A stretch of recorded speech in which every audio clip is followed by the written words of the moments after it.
सर्वप्रथम सर्वांना श्री स्वामी समर्थ. स्वामी महाराजांच्या कृपेने तुमच्या सर्व चांगल्या इच्छा पूर्ण होत ही स्वामींचरणी प्रार्थना करते आणि आजच्या व्हिडिओला सुरुवात करते. अधिक मास सुरू आहे. आपण सर्वच जण देवांची सेवा करत आहोत. सगळ्याच घरांमध्ये, अगदी बऱ्याचशा घरांमध्ये श्री सत्यनारायणांची महापूजा सुद्धा घातली गेलेली आहे. तर आपण आपल्या कुलदेवीची सेवा करत आहोत, लेक जावयाला मानपान करत आहोत, आईची ओटी भरत आहोत, बऱ्याचशा अशा सेवा करत आहोत. दान धर्म, गाईला नैवेद्य, दीपदान, 33 दीपदानाला सुद्धा या महिन्यात खूप महत्त्व आहे. 33 महिन्यांनी हा अधिक महिना येत असतो, म्हणून 33 दीपदानाला खूप महत्त्व आहे. तर महिलांनो, कणकेचे 33 दिवे बनवून घ्या. नसल बनवता येत, मातीच्या पंत्या जरी घेतल्या तुम्ही तरीही चालेल. एक मोठं ताट घ्यायचं आहे आणि त्यात 33 दिवे नीट तेलाचे किंवा तुपाच्या दिव्यांना तर खूप महत्त्व असतं अधिक महिन्यात. नाही जमलं तुम्हाला तुपाचे एवढे, तेल जरी टाकलं, थोडं तेल, दुहेरी वाट टाकल्या, तुपाचे लावत असाल फुलवात घ्या, दुहेरी वाट टाकली तर तेल टाका आणि ते 33 दिवे देवघरासमोर, देवांसमोर ते दिवे पेटवून घ्यावे. किंवा तुम्ही दीपदान देवळातच करत असाल तर घरातून दिवे छान तयार करून न्यावे, त्यावर एखादा कपडा झाकून न्यावा आणि ते ताट देवळात नेल्यानंतर तिथं तुम्ही दीपदान करू शकता. नाही जमलं सगळ्यांनाच, माझ्या महिलांना बाहेर जाऊन दीपदान करता, तर घरातल्या घरात सुद्धा, देवघरासमोर सुद्धा तुम्ही दीपदान करू शकता. कणकेचे दिवे बनवत असाल, थोडीशी चिमूटभर हळद टाकून घ्या. छान अशी कणिक मळून घ्यायची आहे. 33 एकमुखी दिवे बनवून घ्यावे. एखाद्या ताटात ठेवायचे आहे. तेलाचे किंवा तुपाचे लावायचे आहे. देवांसमोर नमस्कार करावा. पती पत्नीने ही सेवा करायची आहे. मुलांना सुद्धा घ्या आणि सहकुटुंब, सहपरिवार आपल्या कुलदेवी समोर, लक्ष्मीनारायणांसमोर असं दीपदान घरातल्या घरात जरी केलं ना तरीही चालेल. आता तुम्ही कणकेचे दिवे लावलेले असतील, मग तुम्हाला प्रश्न पडेल की एवढे 33 दिवे मग नंतर शांत झाल्यानंतर काय करायचे? तर देवांसमोर दिवे प्रज्वलित करताना मनातली इच्छा बोलून घ्यावी, दिवे प्रज्वलित करावे आणि नंतर ते शांत झाल्यानंतर एखादं पिंपळाचं झाड असेल तुमच्या घराजवळ किंवा जे झाड असेल तुमच्या घराजवळ, तिथे ते दिवे ठेवून यायचे आहे तुम्हाला. तर बघा, ते दिवे जसे जसे तिथले किडे, मुंगे, पक्षी खातात ना, तर यामुळे सुद्धा पितृदोषाच्या ज्या अडीअडचणी असतील ना त्या सुद्धा संपून जातील. म्हणजे बघा, दुहेरी पुण्य मिळेल तुम्हाला. तुम्ही दीपदान तर कराल, त्याचं पुण्य तर 33 पटीने तुम्हाला मिळेल. आणि जेव्हा ते दिवे शांत झाल्यानंतर, कणकेचे दिवे, कुणाचं तरी पक्षी असेल, किडे मुंगे, त्यांचं पोट भरेल ना, त्याचं सुद्धा पुण्य तुमच्या पदरात मिळणार आहे. म्हणून असं दीपदान जरूर करा. आता नाही कणकेचे दिवे बनवता आले तर सरळ मातीच्या पंत्या घेतल्या तुम्ही चालेल आणि देवघरासमोर किंवा देवळात तुम्ही दीपदान करू शकता. आता घरात दीपदान केलं, नंतर त्या पंत्या अगदी दिवाळीत सुद्धा तुम्ही वापरू शकता. नीट स्वच्छ धुवून वगैरे पुसून नीट ठेवून द्या, तुम्ही पुन्हा त्याचा वापर करू शकता. तर अशा पद्धतीने 33 दीपदान जरूर करा. तुम्हाला बाहेर दीपदान करायचं असेल तर प्रथम देवांजवळ, तुळशीजवळ, मुख्य दाराशी, खिडकीत वगैरे सगळ्या ठिकाणी दीपदान करा. मंदिर असेल, पिंपळाचं झाड असेल, आवळ्याचं झाड असेल, बेलाचं झाड असेल किंवा तुमच्या घराजवळ केळीचं झाड असेल, या सर्व प्रत्येक झाडाजवळ एक एक दिवा लावायचा आहे. उंबराचं, औदुंबराचं झाड असेल, लक्ष्मीनारायणाचं मंदिर, गणपती बाप्पांचं, देवी आईचं, भोलेनाथांचं जेवढे मंदिर असेल ना, तिथं तुम्ही 33 दिव्यांमधले जेवढे दिवे तुम्हाला लावता येईल ना तेवढे लावा आणि उरलेले आपल्या देवघरात लावा. आता नाही जाणं झालं बाहेर तर सरळ दिवे सगळे ताटात ठेवा आणि आपल्या देवघरासमोर, देवांसमोर प्रज्वलित करा. या दीपदानाला खूप पुण्यकारक, फलदायी ठरतं. म्हणून असं दीपदान या अधिक महिन्यात, अधिक महिना संपण्यापूर्वी जरूर करा. त्याचबरोबर या अधिक महिन्यात जेवढं पुण्यकर्म करता येईल, म्हणजे दान धर्म करता येईल ना, आता पैशाचं दान धर्म करण्यापेक्षा अन्नदान सर्वात श्रेष्ठ दान ठरतं. एखादा गरीब व्यक्ती असेल, त्याला एक वेळ पोटभर जेवण द्या, पाणी प्यायला द्या, कपडा लत्ता द्या, छत्री, चप्पल, असं दान तुम्ही एखाद्या गरीबाला करू शकता. आता नाही भेटला कुणी गरीब, सरळ देवळात जायचं आहे. तिथं भटजी बुवा असतील, मंदिरात एखाद्या ब्राह्मणाला जरी तुम्ही दान धर्म करून आलात, दान देऊन आलात ना तरीही चालेल, वाण देऊन आलात ना तरीही चालेल. एक वेळ शिदा घ्यायची आहे आपल्याला. सर्व घ्या, पीठ, मीठ, तेल, तूप, सर्व भाज्या वगैरे, फळं वगैरे, कपडे लत्ते, हे सर्व दान तुम्ही एखाद्या मंदिरात, ब्राह्मण असतील तिथं त्यांना नमस्कार करा. त्यांना सर्व तुम्हाला जे द्यायचं, मी उदाहरण सांगितलेलं आहे, त्यांना जे दान वाण म्हणून द्यायचं आहे तुम्हाला, त्यात तांब्याचा दिवा किंवा चांदीचा दिवासुद्धा ठेवू शकता तुम्ही. अशा पद्धतीने तुम्ही ब्राह्मणाला सुद्धा दान करू शकता. एखाद्या मंदिरात, जे मंदिर असेल, एक ब्राह्मण तुम्हाला भेटून जातील तिथं त्यांना नमस्कार करा, त्यांचे पाय पडा आणि त्यांना दान वाण म्हणून द्यायचं आहे. तुम्हाला जे द्यायचं ते, पण अन्न जरूर द्या. एक वेळ पोट भरेल त्यांच्या घरातील व्यक्तींचं आणि त्यांचं ब्राह्मण भटजी बुवांचं एवढं तरी अन्न त्यांना जरूर शिदा म्हणून द्यायचं आहे, वाण म्हणून द्यायचं आहे. नमस्कार करा, आधी देवांचं दर्शन घ्या, मग भटजींना वाण दान द्यायचं आहे. बघा, खूप पुण्यकारक ठरणार आहे. त्याचबरोबर या अधिक महिन्यात एक वेळा का होईना पिंपळाला पाणी अर्पण करा. पिंपळाखाली सुद्धा एक तेलाचा किंवा तुपाचा दिवा लावून यायचा आहे. आणि एक गुळाचा खडा, महिलांनो, दादांनो, एक गुळाचा खडा तुमच्या आयुष्यात इतकं सुख घेऊन येणार आहे. फक्त एक गुळाचा खडा घ्या. तुम्ही म्हणाल, या ताई काहीही सांगत आहे, एक गुळाचा खडा आमच्या आयुष्यात काय बदल घडून आणेल? तर हो, खरंच सोन्यासारखे बदल घडून आणेल.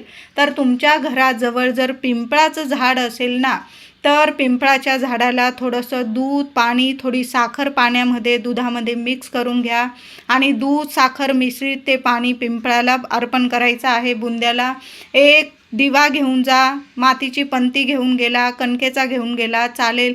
दिवा प्रज्वलित करा, तुमच्या इच्छा बोलून दिवा प्रज्वलित करा. बघा, एक शनिवारी जरी तुम्ही सेवा केली चालेल. बरोबर जाताना एखाद्या कागदावर, पानावर गुळाचा खडा घेऊन जा. तिथं गुळाचा खडा ठेवा, स्पर्श करा. शनिवारी लक्ष्मी नारायणांचा मंत्र जपा आणि पिंपळाला स्पर्श करायचा आहे. दोन्ही हाताने स्पर्श करा.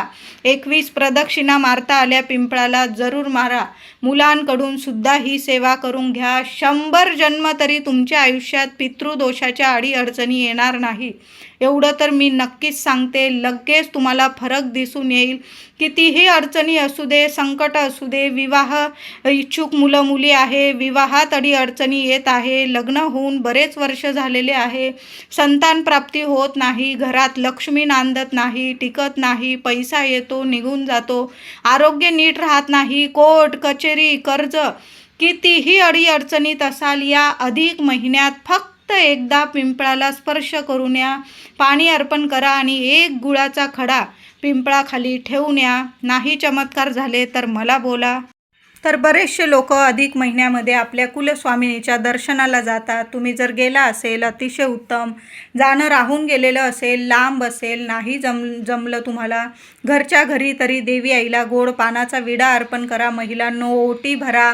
ओटीचं साहित्य तुम्ही देवघरात अर्पण करू शकता देवी आईला. नंतर ते तुम्ही वापरलं चालेल, किंवा घराजवळ एखादं देवी आईचं मंदिर असेल, माऊली एकच आहे, तिथं जरी ते ओटीचं साहित्य अर्पण करून आला तरीही चालेल. तुम्हाला मंदिरात पण ओटी भरायची आहे, घरी पण ओटी भरायची असेल तर अतिशय उत्तम. घरी पण ओटी भरा आपल्या कुलदेवी आईची आणि मंदिरात सुद्धा जाऊन देवी आईची ओटी भरा. एखादी सवाष्ण मिळाली, आंब्याचे दिवस सुरू आहे, पुरणाचं जेवण बनवलेलं असेल, एखादं जोडपं जेवू घाला, साक्षात लक्ष्मी नारायण समजून.